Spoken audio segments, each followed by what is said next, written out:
The obsession with kinetic payloads, hypersonic missiles, carrier groups, is a strategic misdirection. It is a 20th century threat model designed for public consumption. The actual blueprint for 21st century conflict targets the system's central nervous system, not its armor. The primary vector of attack is silent and absolute. It is not a shockwave. It is the severance of information.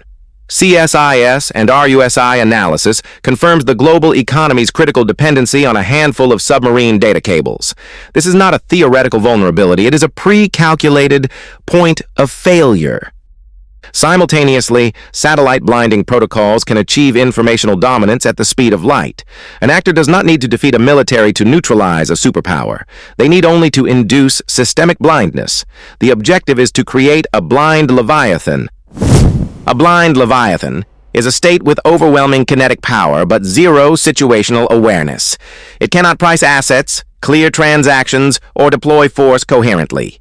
Its strength becomes an unguided, catastrophic liability. It is a giant flailing in the dark, a mathematical certainty for self-destruction. The motive is not conquest. The motive is survival. A nation does not pivot to asymmetric escalation from a position of strength. It is a launch-on warning protocol triggered by a domestic solvency crisis. The war itself is the final, desperate trade of an insolvent state. Analysis from strategic institutes like CSIS confirms the Russian Federation's kinetic operation is a severe domestic liability. An unpopular war drains state resources and erodes political capital, creating a negative entry on the national balance sheet. This is not theory. It is accounting. When liabilities threaten to overwhelm assets, the system is forced to find cheaper leverage. Consider the blueprint from Cuba. Its systemic weakness is not a lack of military power, but a critical dependency on Venezuelan oil. This energy liability makes its entire economic system vulnerable to external shocks. An attack on its fuel supply chain is more effective and exponentially cheaper than a naval blockade. This is the core calculation. Therefore, weakness forces the pivot. An insolvent actor cannot afford the kinetic cost of a symmetric war.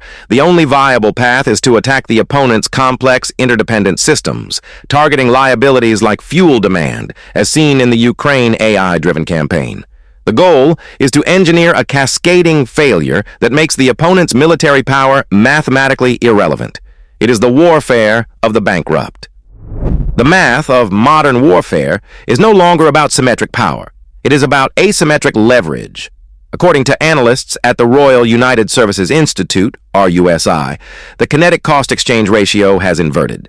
A $5 million main battle tank can now be neutralized by a $500 first-person view drone.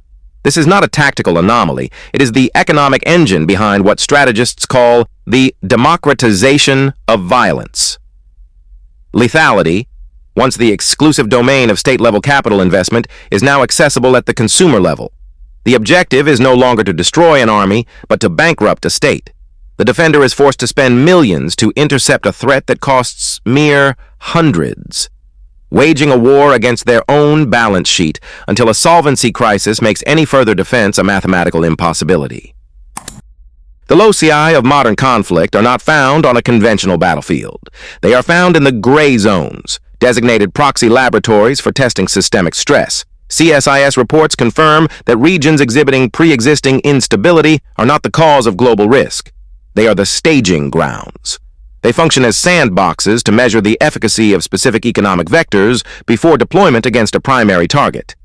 The objective is to calculate the precise input required to trigger a cascading solvency crisis. Examine Cuba. The engineered energy crisis, amplified by the disruption of its Venezuelan oil supply chain, is a live fire test. It is not a humanitarian issue. It is a clinical trial in leveraging energy dependency as a weapon. The goal is to measure the kinetic cost of a nation's response when its core liability is activated. The system is stressed to determine the exact point where a conventional military or economic defense becomes a mathematical impossibility.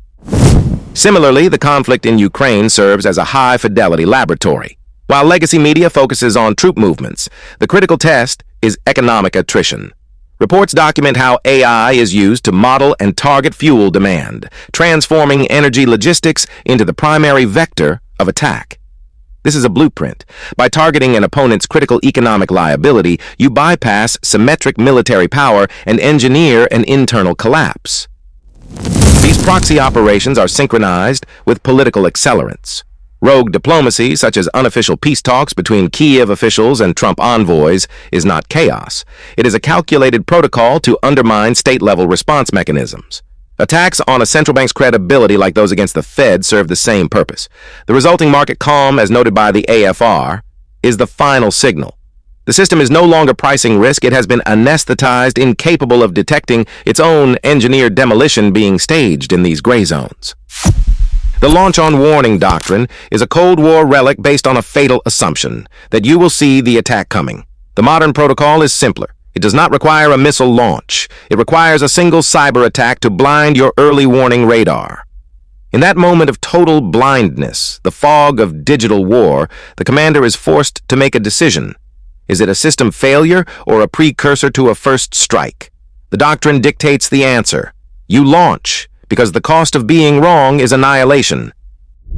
This is not a theoretical exercise. Analysts at CSIS confirm that the Ukraine conflict is the live fire testing ground for this blueprint. AI-driven systems are being used not just for tactical advantage, but to test the systemic effects of targeting critical economic liabilities like fuel demand. Every successful strike on energy infrastructure is a data point, refining the protocol for engineering a national solvency crisis from a distance. This vector of attack, weaponizing energy dependency, is a proven model. Cuba's systemic reliance on Venezuelan oil created a critical liability. When that supply chain was disrupted, it triggered a cascading failure across its economy. The playbook is to identify the single point of failure in a complex system and apply precise asymmetric pressure until it fractures. The final layer is a calculated political accelerant. While the system is under economic stress, rogue diplomatic actions, like unsanctioned peace talks conducted by Trump envoys, create strategic confusion. Simultaneously, domestic political attacks on core institutions, like the Federal Reserve, are designed to paralyze the state's financial response mechanism. This is not chaos. It is a coordinated campaign to cripple the target's ability to react to the initial shock. This is the architecture of asymmetric escalation. The cyber attack creates the military dilemma. The economic targeting creates the solvency crisis. The political chaos eliminates any possibility of a coherent response.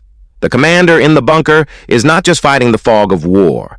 They are a pawn in an economic hit, where a kinetic response has been rendered a mathematical impossibility. Their decision was made for them the moment the screen went black. The calm is the trigger. While political chaos is deployed as a calculated accelerant, attacks on the Fed, rogue diplomacy with Ukraine, the market remains inert. According to the AFR, it is remarkably calm. This is not a signal of stability. It is a final diagnostic of system failure.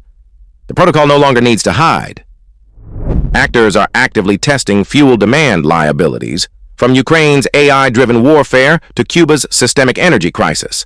CSIS reports confirm Cuba's dependency on external supply chains, a known vulnerability now being primed. The blueprint is to leverage an opponent's complex dependencies as a weapon, engineering a solvency crisis from the periphery. The calibration shot will not be a kinetic strike. Within 12 months, expect a catastrophic, attribution-impossible failure at a critical energy export terminal in the Gulf of Mexico. A staged SCADA system collapse, appearing as an industrial accident, will halt a fraction of regional LNG or crude exports for 72 hours. It is not designed to cripple, only to measure. It will test the pricing mechanism's failure, the speed of political blame, and the precise kinetic cost of a real blockade. This event will register as a footnote, a localized disruption. That is the point. They will be calibrating the weapon in plain sight.